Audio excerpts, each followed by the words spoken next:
అందరికీ నమస్కారం.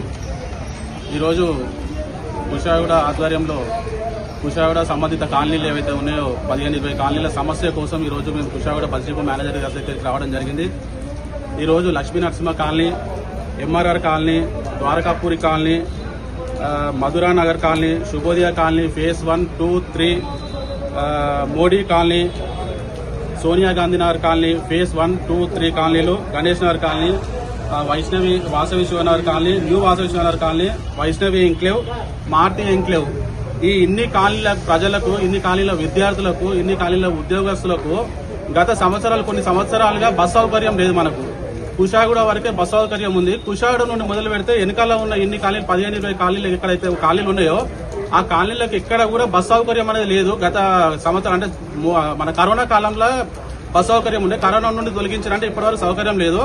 వాటికి సౌకర్యం కల్పించాలని చెప్పేసి మేము ఇన్ని కాలనీల తరఫున మేమందరం రావడం జరిగింది. ఈ రోజు బస్ డిపో మేనేజర్ గారు కూడా రిక్వెస్ట్ చేయడం జరిగింది. ఈ బస్ డిపో మేనేజర్ కి చెప్పినాము, ఇన్ని కాలనీల ప్రజల కోసం, విద్యార్థుల కోసం చాలా ఇబ్బందులు పడుతున్నారు. స్టూడెంట్స్ రావాలంటే 2 కిలోమీటర్స్ నడుచుకుంటూ వచ్చి కుషాగూడకి ఎక్కాల్సి వస్తుంది బస్సు. అలాగే ఉద్యోగస్తులు నడుచుకుంటూ వచ్చి 2 కిలోమీటర్లు వచ్చి ఇక్కడ కుషాగూడలో బస్సు ఎక్కాలి, లేదంటే ఈసెల్కి వచ్చి బస్సు ఎక్కాల్సిన పరిస్థితి ఏర్పడుతుంది. కాబట్టి వీళ్ళందరి సౌకర్యార్థం ఈ రోజు మన 2 బస్సులు ఏర్పాటు చేయమని చెప్పి రిక్వెస్ట్ చేసినాము. 3K ఒకటి, 117 ఒకటి, ఉదయం 2 బస్సులు, సాయంత్రం 2 బస్సులు ఏర్పాటు చేయాలని చెప్పేసి మేము ఇన్ని కాలనీల తరఫున రిక్వెస్ట్ చేయడం జరిగింది. ఆ డిఎం గారు కూడా ఖచ్చితంగా రిక్వెస్ట్ మేము పరిశీలిస్తామని చెప్పారు, ఖచ్చితంగా పంపిస్తామని చెప్పారు. ఈ సంక్రాంతి లోపల ఖచ్చితంగా మాకు 2 బస్సులు రిక్వెస్ట్ పంపిస్తామని చెప్పారు.